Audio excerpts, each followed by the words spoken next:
जैसे अल्लामा इकबाल ने कहा था ना कि वक्त फुर्सत है कहाँ, काम अभी बाकी है, नूरे तौहीद का इत्माम अभी बाकी है। तो यूथ को यही मेरा पैगाम हमेशा होता है कि you can not afford to sleep now because your generations depend on you. आपके अगले 20 साल आप लोगों के हाथ में, और बहुत ज़बरदस्त आइडियोलॉजिकल वॉरफेयर चल रहा है पाकिस्तान में। जब आप इस सारी गेम को सामने रखेंगे ना, आपके प्रॉब्लम्स कुछ भी नहीं। किसी को डिवोर्स हो गई है, कोई डिप्रेस्ड है, किसी को कोई मशूका छोड़ गई, आशिक छोड़ गया है, what are these problem? Can't you think outside of these problem? उम्मत का इस वक्त क्या हो रहा है? आपकी नौजवान नस्ल जो है वो दाव पे लगी हुई है। ये प्रॉब्लम्स आपने कभी सोचे? इन प्रॉब्लम्स से निकलें, अपने अंदर से निकलें। ये छोटे प्रॉब्लम्स हैं। जब आप एक बड़ा मकसद लेकर चलेंगे, एक मिशन की तरफ चलेंगे, ये चीज़ें वैसे ही ख़त्म हो जाएंगी। ओके, सो ये मेरा हमेशा यूथ का पैगाम होता है। लेकिन ज़ाहिर है उसका एक मैकेनिज़्म है। ऐसा नहीं होगा कि एक बंदा खड़ा होगा और चेंज आ जाएगी। उसके लिए नेक बनना पड़ेगा, क्योंकि जब तक इंसान नेक नहीं है तब तक जो है अल्लाह ताला की मदद नहीं आती। सीधी सी बात है, राइट? जैसे सलाहुद्दीन अयूबी थे, उन्होंने, आपको क्या लगता है कि फ़लस्तीन पाने के लिए, जेरूसलम पाने के लिए एकदम हमला कर दिया था? He used to wake up every night, Salahuddin Ayubi रहिमहुल्लाह, और वो देखते थे कि कौन सा पहर, रात के एक पहर को उठते थे और वो देखते थे कि कोई ऐसा दिन जब सबसे ज़्यादा लैंप्स जल रहे हैं खैमों में। एक दिन उन्होंने देखा कि मैक्सिमम खैमों में लैंप्स जल रहे हैं, यानी तहज्जुद पढ़ रहे हैं सोल्जर्स। तो he said this is the day we attack. उन्होंने कहा आज हम अटैक करेंगे। ये सोच थी उन लोगों की, क्योंकि उन्हें पता था कि फतह नेकी से आनी है। वेपन्स अपनी जगह है, उसका इनकार नहीं है, टेक्नोलॉजी अपनी जगह है, लेकिन अल्लाह ने फतह नेक लोगों को देनी है। ये अल्लाह का वर्ल्ड ऑर्डर है।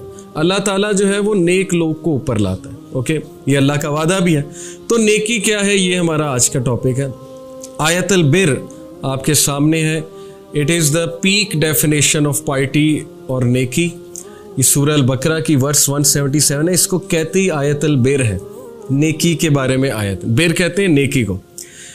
अल्लाह फरमाते हैं औज़ु बिल्लाहि मिनश शैतानिर रजीम, लैसल बिर्रा अन तुवल्लू वुजूहकुम क़िबलल मशरिक़ी वल मग़रिब। नेकी ये नहीं है कि तुम मगरिब या मशरिक की तरफ मुंह कर लो। ये बेसिकली जूस को भी है एक पैगाम। इसका पस मंज़र ये है ना कि वो लड़ाई हो रही थी कि किबला चेंज हो रहा है वगैरह वगैरह, जो भी बात हो रही थी। तो अल्लाह ने बात को क्लियर किया कि नेकी ये नहीं है कि सिंबॉलिक जेस्चर्स पकड़ लो।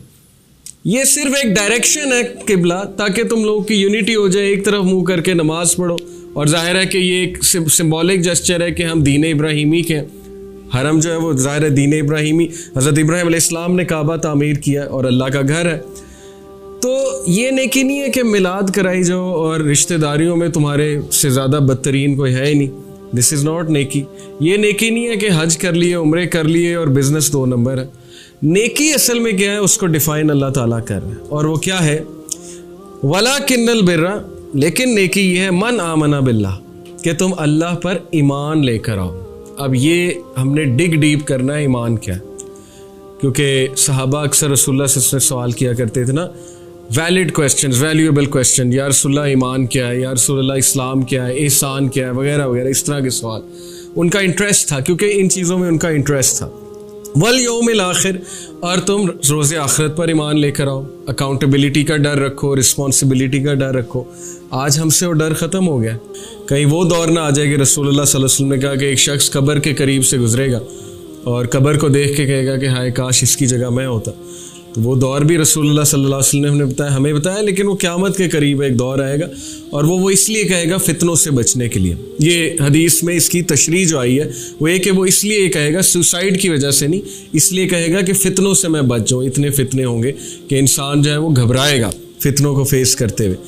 तो जो इस वक्त हालात चल रहे हैं ना, हमें होपलेस तो नहीं होना चाहिए, लेकिन हम काम बहुत कम कर रहे हैं।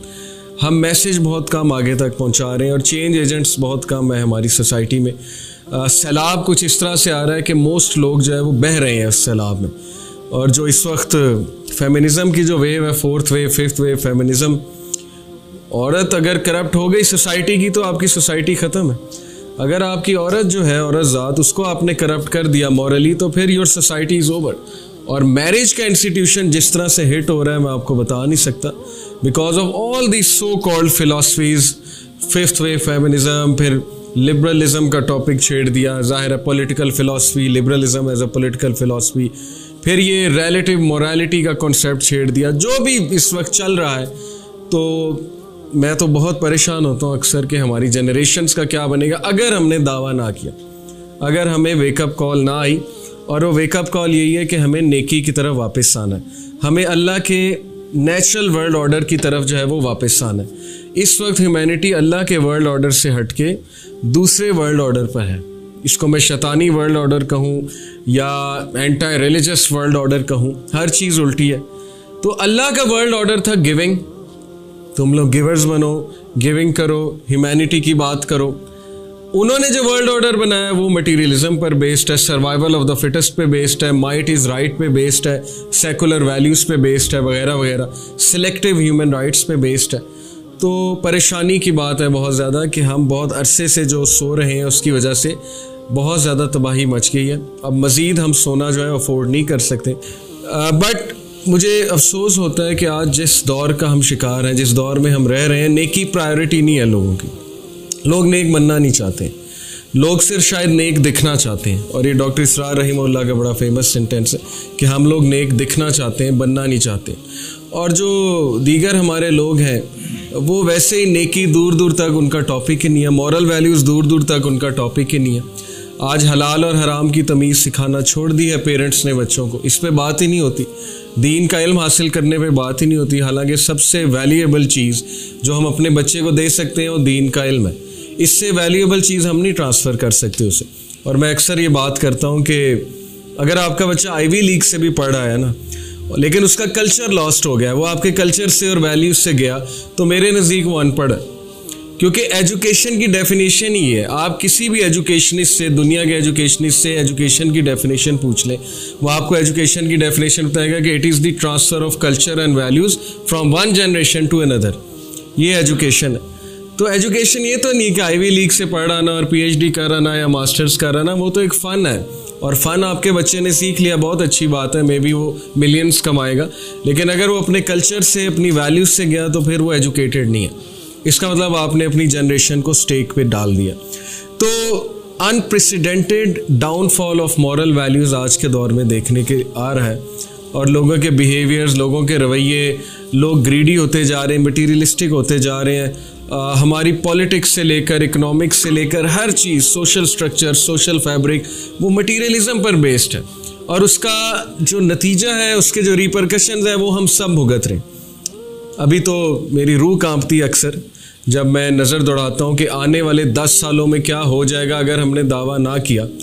तो जो इस वक्त वर्किंग हो रही है हमारे नौजवानों पे, वो तो देख के मेरी रूह कांपती है। इस वक्त जो फ़िलासफ़ीज़ बताई जा रही हैं, जो डिबेट्स छेड़ी जा रही हैं, जिस तरह के टॉपिक्स खोले जा रहे हैं नौजवानों के सामने, तो अगर हमने दावा ना किया और हमारा मैसेज आगे तक ना पहुंचा तो अल्लाह माफ़ करे बहुत तबाही हो जाएगी।